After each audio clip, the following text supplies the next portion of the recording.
To you, is defense something that can be taught, or is it a mentality?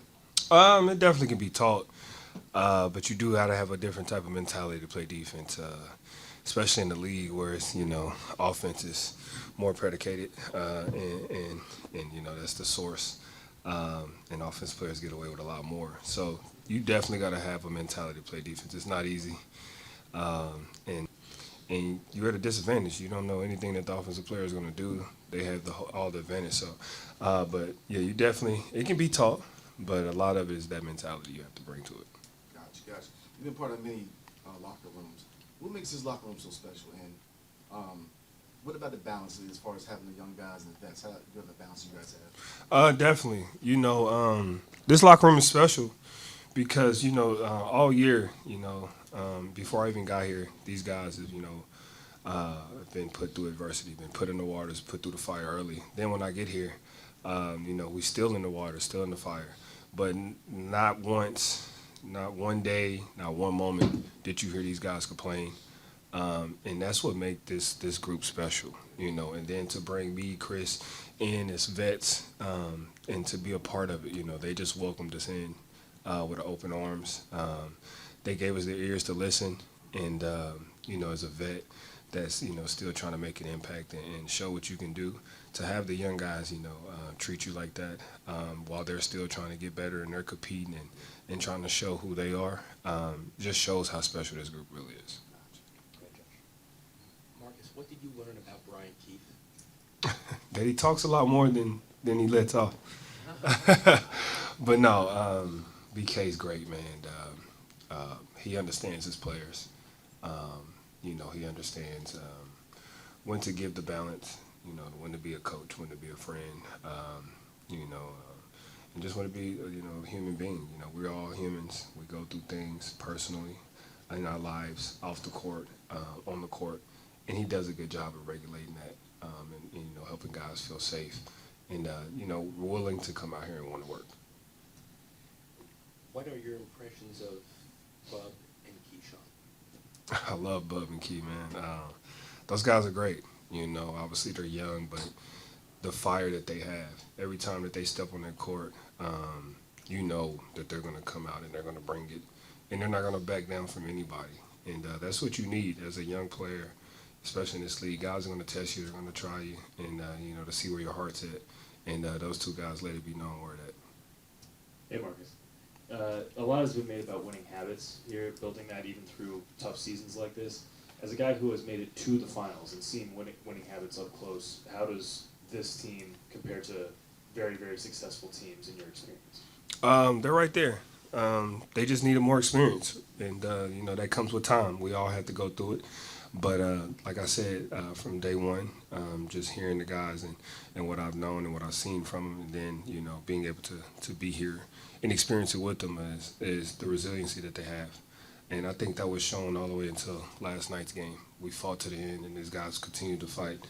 No matter the record, no matter the outcome, they gave it everything that they have, and that's key and that's big to be a good team and to be a developing team. You got to have those moments, and this team has that. What are your off-season plans? Are you going to be in D.C. or elsewhere, and how will you as a vet continue to teach the young players throughout the summer months?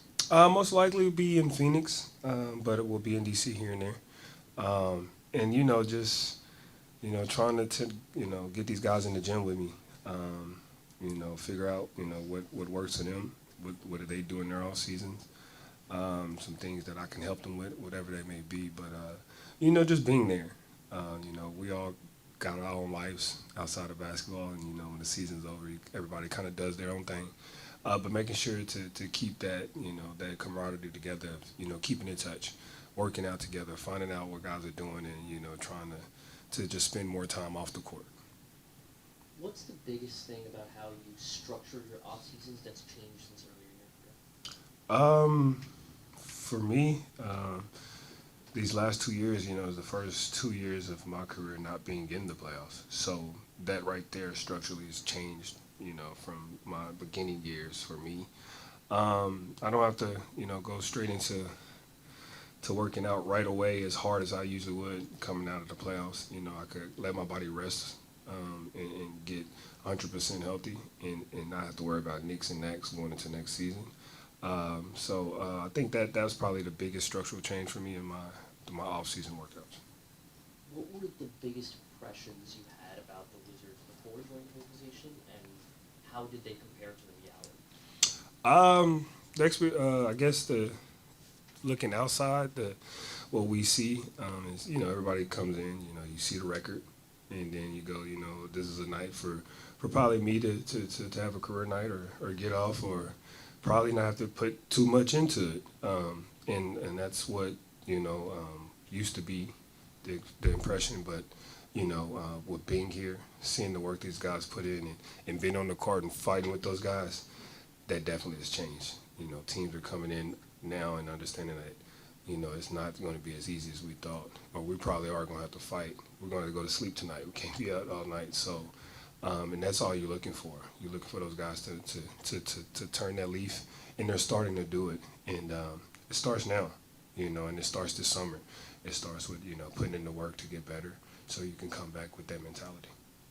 You were active but didn't play for the last 5 games of the season. How did the organization communicate that decision to you, and how did you feel about it? I came here to play, and that's what I was going to do, but obviously at the same time, they wanted to see what some of these young guys can do. I've been doing this a long time, and I understand that, because at the end of the day, the young guys is going to help this team continue to grow and get better and get where we want to be. So we got to have to speed them up and see what they can do early. So that was kind of it. They were very transparent about it. I was always ready.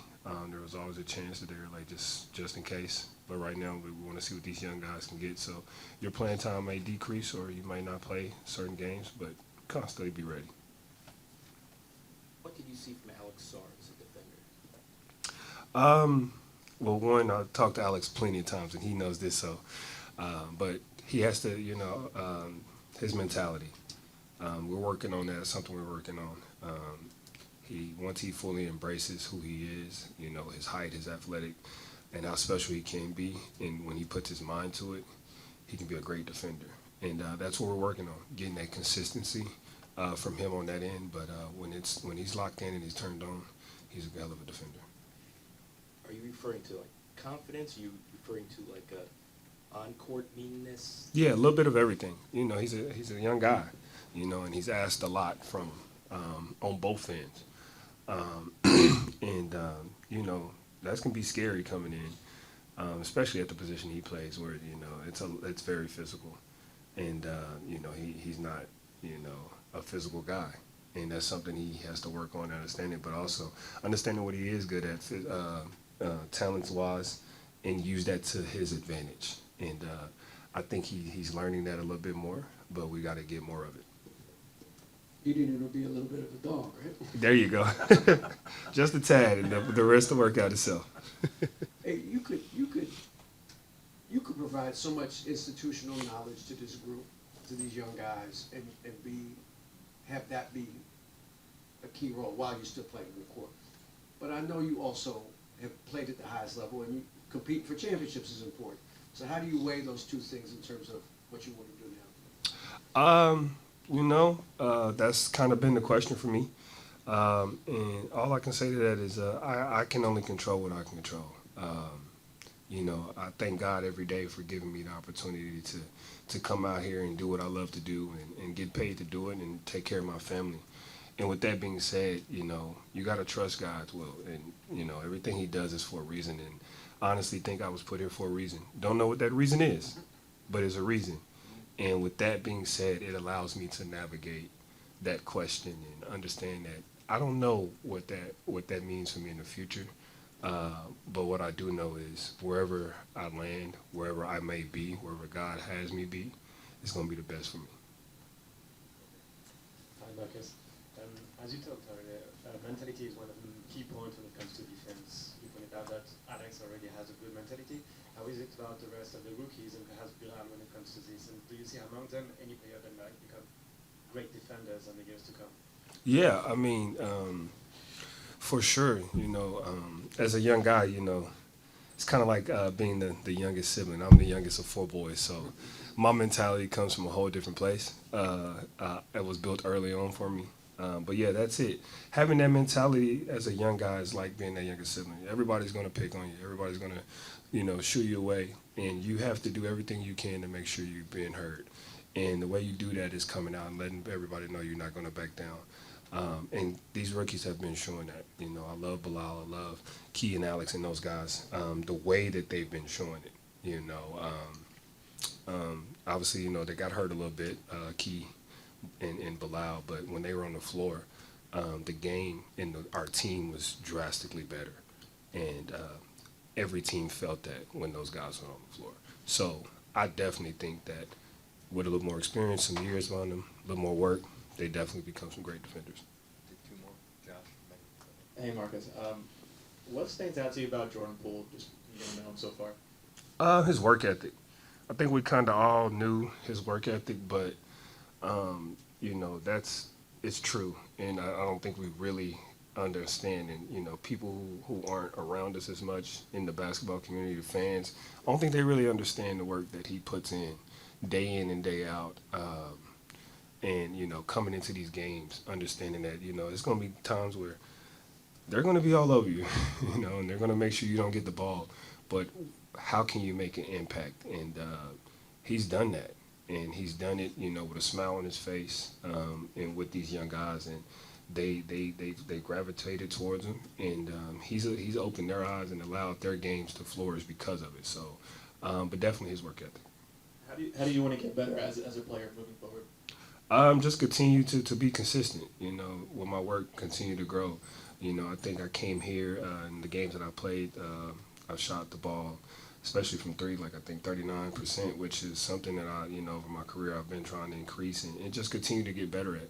I'm really good at passing the ball. I can get in the lane. The real knock on me was my shooting, and pretty much making teams pay for that. So just continue to get better there, by me doing that, it's going to help the team get better.